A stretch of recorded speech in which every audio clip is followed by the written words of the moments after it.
Hey friends, Ranish Kumar this side from Pep coding.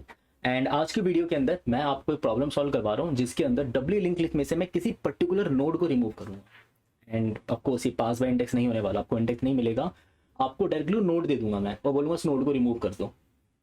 तो देखते हैं क्वेश्चन को, फिर पता लगेगा कैसे करना है सॉल्व। तो ये क्वेश्चन है, remove node in a W link list. आपके पास एक वेल रिटन क्लास मिल रही है और यहाँ पे रिमूव के अंदर ये कोड कंप्लीट करना है। यानी कि आपको एक रेफरेंस नोड मिलेगा एंड उस रेफरेंस नोड के सारे आपको इस नोड को जाके डिलीट करना होगा। तो देखते हैं प्रॉब्लम को, प्रॉब्लम कैसे सॉल्व करेंगे और पहले प्रॉब्लम समझते हैं फिर इसको सॉल्यूशन को भी देखते हैं। ठीक है जी, यहाँ पे देखिए आपके पास एक लिंक लिस्ट गिवन है, ये 10 11 12 16 8 2 जिसका हेड ये रहा और टेल ये रहा। अब मुझे यहाँ पे किसी नोड को रिमूव करना है, तो यहाँ पे ना डिफरेंट डिफरेंट केसेस बन सकते हैं। अगर मान लो मैं इस नोड को रिमूव करना चाहता हूँ जिसका रेफरेंस नोड यही है, यही रेफरेंस नोड और इसी को रिमूव करना चाहता हूँ, तो मेरा हेड और टेल किसको पॉइंट करने लगेगा? नल को पॉइंट करने लगेगा। इस केस को बचाएं, पहले पहले इस केस को बचाते हैं। पहले भी हेड और टेल मतलब हेड टेल नल को पॉइंट करने लगेगा एंड इसका जो नेक्स्ट है, इसका जो नेक्स्ट होगा वो नल को पॉइंट कर रहा होगा और प्रीवियस भी नल को ही पॉइंट कर रहा होगा। तो सिंपली ये लॉजिक तो बहुत ही ज़्यादा सिंपल हो गया। अच्छा, पहले बाकी सारे लॉजिक भी लिख लेते हैं। अगर मेरी लिंक लिस्ट का साइज 1 होता है तो दोनों ही सिनेरियो के अंदर क्या होने वाला है, हेड और टेल नल हो जाएंगे। अच्छा, अगर मान लो रेफरेंस नोड आपको ये पास कर दिया जाए जो कि हेड है, पता कैसे लगाऊंगा कि मैं ही हेड हूँ? मैं अपने आप को हेड के साथ कंपेयर कर सकता हूँ या फिर मैं ऐसा कर सकता हूँ कि मैं अपना प्रीवियस निकाल लूँ और अपना फॉरवर्ड निकाल लूँ। अगर मेरा प्रीवियस नल आता है इट मीन्स मैं वो नोड हूँ जो कि हेड है जिसे रिमूव करना है। तो रिमूव कैसे करोगे? आप अपने हेड को शिफ्ट कर दो आगे की ओर, अपने हेड को शिफ्ट कर दो आगे की ओर और हेड को शिफ्ट करने के बाद ये जो नोड है ना, इन सबको नल कर दो, इन सबको यहाँ से क्या कर दो, नल कर दो। अपने हेड को आगे शिफ्ट करो और फॉरवर्ड के प्रीवियस को नल करना मत भूलना, फॉरवर्ड का प्रीवियस नल करना जरूरी है। ठीक है, तो ये करना जरूरी हो जाएगा, फॉरवर्ड का प्रीवियस नल करना। अगर मान लो आपने यहाँ पर किसी ऐसे नोड को रिमूव किया, किसी ऐसे नोड को आप रिमूव करना चाहते हो जो इस वक्त इधर है, इस वाले स्टेट पर है। ठीक है, यहाँ पर हम पहुंच गए, हेड यहाँ पर है और मेरा रेफरेंस नोड ये वाला है। अब मैं रेफरेंस नोड के अंदर इस पर्टिकुलर नोड को रिमूव करना चाहता हूँ। मैंने मान लो यहाँ पे रिमूव कर दिया इसे। अब रिमूव करा, रिमूव करने के बाद क्या होगा, इसके नेक्स्ट को नल करो, इसके प्रीवियस को नल करो, साथ ही साथ 8 के नेक्स्ट को भी नल कर देना। अगर आपने पता है 8 के नेक्स्ट को नल नहीं किया और आपने अपना टेल यहाँ शिफ्ट कर दिया और अब मैं अपने इस लूप को चलाता हूँ हेड से लेकर टेल तक, मैं नेक्स्ट नेक्स्ट नेक्स्ट करता रहूंगा, तो होगा क्या, नेक्स्ट से यहाँ पर, नेक्स्ट से यहाँ पर 12 के नेक्स्ट से 16 पे, 16 के नेक्स्ट से 8 पर, 8 के नेक्स्ट से 2 पर और मुझे गलत जवाब मिल जाएगा। इसीलिए टेल के नेक्स्ट को नल करना जरूरी है यहाँ पर। तो टेल के नेक्स्ट को भी नल करना आपके लिए जरूरी होगा यहाँ पर, तो ये ऑपरेशन करना मत भूलिएगा। तो हमें एक लाइन यहाँ पे ऐड कर देनी चाहिए, क्या कि जो भी टेल बनेगा ना उस टेल के नेक्स्ट को हमें, उस टेल के नेक्स्ट को नल करना है और साथ ही साथ हेड के प्रीवियस को भी नल करना है। ये बहुत ज़्यादा ज़रूरी लाइन हो जाएगी, नहीं तो गलती हो सकती है। ठीक है, तो अभी तो हमने कौन से एज केसेस देखे कि अगर हेड क्या हो जाए मेरा, जिस जिस नोड को रिमूव करना चाहता हूँ वो हेड हो जाए, या फिर जिस नोड को रिमूव करना चाहता हूँ वो टेल बन जाए, और या फिर अगर मेरे लिंक लिस्ट का साइज ही 1 है। तो पहले 3 केसेस लिखते हैं यहाँ पर। वो 3 केसेस क्या होते हैं मेरे पास? अगर पहले तो आते ही ना क्या करो, अपना प्रीवियस पता लगाओ। वो प्रीवियस हो जाएगा आपका रेफरेंस नोड डॉट प्रीवियस। मैंने रेफरेंस नोड का प्रीवियस पता लगा लिया और मैं रेफरेंस नोड का नेक्स्ट पता लगा लेता हूँ और ये हो जाएगा मेरे पास नेक्स्ट। अगर आपका साइज जो है this dot size equal to 1 है, अगर आपका साइज इक्वल टू 1 है, इस सिनेरियो में क्या होगा, इस सिनेरियो में this dot head equal to this dot tail equal to null हो जाना चाहिए। ये ऐसा सिनेरियो है जिसके अंदर हेड और टेल को हमें नल कर देना चाहिए।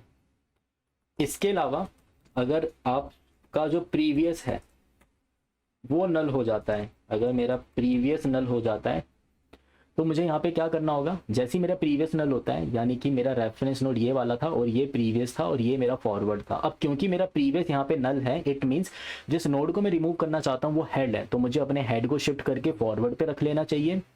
रेफरेंस नोड के नेक्स्ट को प्रीवियस को नल कर लेना चाहिए और हेड के प्रीवियस को भी नल कर लेना चाहिए। यानी कि यहाँ पे मुझे क्या लिखना होगा, यहाँ पे मैं ये लाइन लिख दूँ। अब अगर ऐसा होता है तो this dot head equal to मेरा फॉरवर्ड बन जाए एंड ये काम होने के बाद ना एक कॉमन सी लाइन लिख देता हूँ हर जगह के लिए, क्योंकि ये तो करना ही पड़ेगा ना मुझे।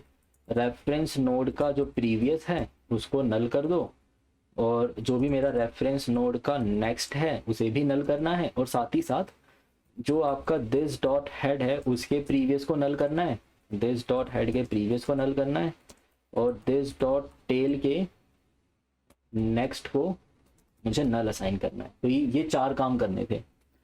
तो अभी मैंने क्या करा, सबसे पहले आते ही अपने हेड को शिफ्ट करके मैंने यहाँ पे कर दिया।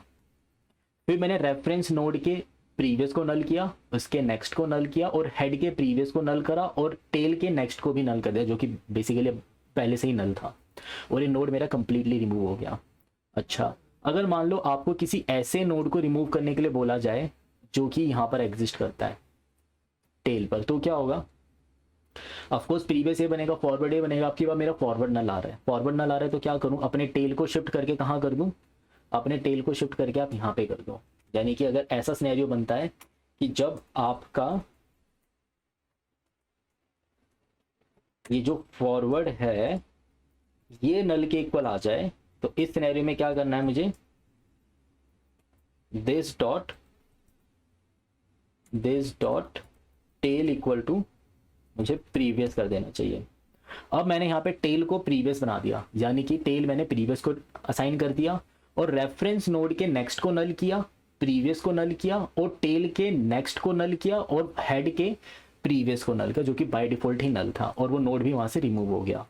बिल्कुल सही।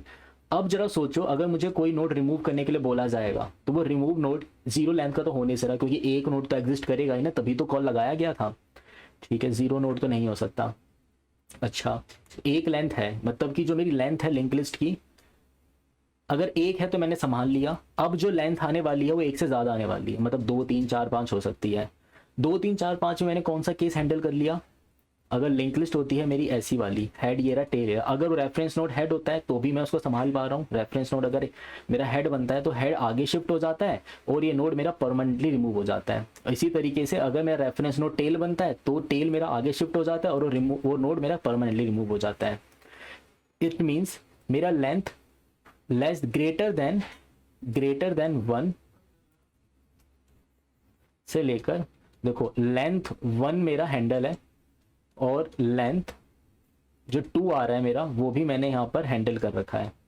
अब लेंथ 3 अगर आता है, तो 3 अगर आता है ना, लेंथ अगर मेरे पास 3 आता है, ये चीज़ और ये वाला सिनेरियो, रेफरेंस नोड अगर हेड और टेल बन जाए हमने पहले हैंडल कर रखा है। अगर मेरा रेफरेंस नोड बीच का कोई नोड बन गया तो क्या मैंने इसे हैंडल करा है? कैसे करेंगे, ये मेरा प्रीवियस है, ये मेरा नेक्स्ट है, यानी कि अब मेरे को रेफरेंस नोड ना इसके बीच में कोई मिल सकता है हमेशा। यानी अब लेंथ की वैल्यू अगर ग्रेटर देन 2 है ना, तो 2 का मतलब होता है कि अब रेफरेंस नोड जो भी बनेगा मेरा वो किसके बीच में आने वाला है, आप इधर देखिए। अब जो मेरा लेंथ है यहाँ पर वो ग्रेटर देन अगर 2 है, तो जो मेरा रेफरेंस नोड का इंडेक्स होगा वो कहाँ से लेकर कहाँ तक हो सकता है, वो मेरा 2 इंडेक्स से लेकर n-2 के बीच में कहीं पर होगा। 2 इंडेक्स से लेकर n-2 के बीच में। अगर आप इसको इंडेक्सिंग दो 0 1 2 3 4 5, यहाँ पे n की वैल्यू 6 है, तो 2 से लेकर अगर लेंथ ग्रेटर देन 2 है तो 1 से लेकर कहाँ तक हो रहा है, 6 - 2 यानी कि 4, 1 से लेकर 4 के बीच में रेफरेंस नोड कुछ भी हो सकता है। अगर 1 से लेकर 4 के बीच में रेफरेंस नोड कुछ भी होता है तो मेरा प्रीवियस और next in every scenario will exist. देख लो, प्रीवियस और नेक्स्ट, प्रीवियस और फॉरवर्ड मेरा हर एक सिनेरियो में एग्जिस्ट करेगा ही करेगा, ऐसा हो ही नहीं सकता वो एग्जिस्ट ना करे। जैसे कि अगर मेरा रेफरेंस नोड ये बनता है तो प्रीवियस ये रहा, फॉरवर्ड ये रहा। अगर मेरा रेफरेंस नोड ये बनता है रेफरेंस नोड, तो प्रीवियस ए रहा, फॉरवर्ड ए रहा। अगर मैं अपना रेफरेंस नोड इसे बनाता हूँ तो फॉरवर्ड ए रहा, प्रीवियस ए रहा। अगर मैं अपना रेफरेंस नोड इसे बनाता हूँ तो फॉरवर्ड ए रहा, प्रीवियस ए रहा। और अगर मैं अपना रेफरेंस नोड इसे बनाता हूँ, ये केस हमने अलग से हैंडल कर लिया। रेफरेंस नोड इसे बनाओगे तो ये केस भी हमने अलग से हैंडल कर रखा है। तो सारे केस इसके हैंडल है, तो कहीं पर भी कोई दिक्कत नहीं है, हमारे सारे केस पहले से ही हैंडल हो रखे हैं। अब बात करते हैं इस वाले की। अगर मैंने रेफरेंस नोड इसे बना लिया तो क्या होगा, तो आप बनाओ प्रीवियस इसे, फॉरवर्ड इसे। प्रीवियस ए बनेगा, फॉरवर्ड ए बनेगा। अब क्या करेंगे हम, प्रीवियस के नेक्स्ट में मैं फॉरवर्ड को अटैच कर देता हूं, और फॉरवर्ड के नेक्स्ट में फॉरवर्ड के प्रीवियस में प्रीवियस को अटैच कर देता हूँ। बेसिकली यहाँ पर आप मुझसे एक एल्स का प्रोग्राम लिखवा रहे हो, उस एल्स के अंदर प्रीवियस के नेक्स्ट में आपने मुझसे फॉरवर्ड अटैच करवा दिया और फॉरवर्ड के प्रीवियस में प्रीवियस अटैच करवा दिया। उसके बाद एक लाइन तो मैंने चलाई ही थी, ये लाइन तो सबके लिए कॉमन है कि रेफरेंस नोड का प्रीवियस नल कर दो, रेफरेंस नोड का नेक्स्ट नल कर दो, टेल का नेक्स्ट नल कर दो और हेड का प्रीवियस नल कर दो। कॉमन सी लाइन है और ये नोड ये कंप्लीटली रिमूव हो गया इस लिंक लिस्ट में से। और जाते जाते इसमें से this dot size minus minus कर देना और डिलीट कर देना, जो भी रेफरेंस नोड आया था उसका डेटा यहां से रिटर्न कर देना। तो ये बनता है हमारा कोड। इस कोड के अंदर क्या हुआ, हमने उस नोड को भी कंप्लीटली रिमूव कर दिया और साथ ही साथ उस नोड को रिमूव करने के बाद उसका डेटा भी हम डिलीट कर पाए। और उसमें केसेस कौन कौन से बनाए, क्या हमारा लिंक लिस्ट 0 के लिए चलेगा, 0 लिंक लिस्ट हो ही नहीं सकती क्योंकि एक नोड तो मिलेगा ही मिलेगा। 1 के लिए चल रहा है, 2 के लिए चल रहा है, 3 के लिए चल रहा है और सभी नंबरों के लिए ये वर्क कर पा रहा है, सभी केसेस में कर पा रहा है। क्या हेड हैंडल है, बिल्कुल। अगर मेरा हेड होता है मैंने हेड को संभाल लिया। टेल हैंडल है, बिल्कुल। देखिए इधर क्या हेड का हैंडल है, अगर मेरा प्रीवियस नल है तो हेड शिफ्ट कर दिया, फॉरवर्ड नल है तो टेल को शिफ्ट कर दिया एंड बाकी सब कुछ पहले से ही हैंडल है। तो आई थिंक हमारा कोड कंप्लीट हो चुका है। इस कोड को एक बार रन करके देखते हैं, अगर कोई सिंटैटिकल एरर हुआ तो उसे सही करेंगे। ठीक है जी, this dot can not find, okay इसका नाम हमने फॉरवर्ड रखा है इसलिए नहीं मिल पा रहा है।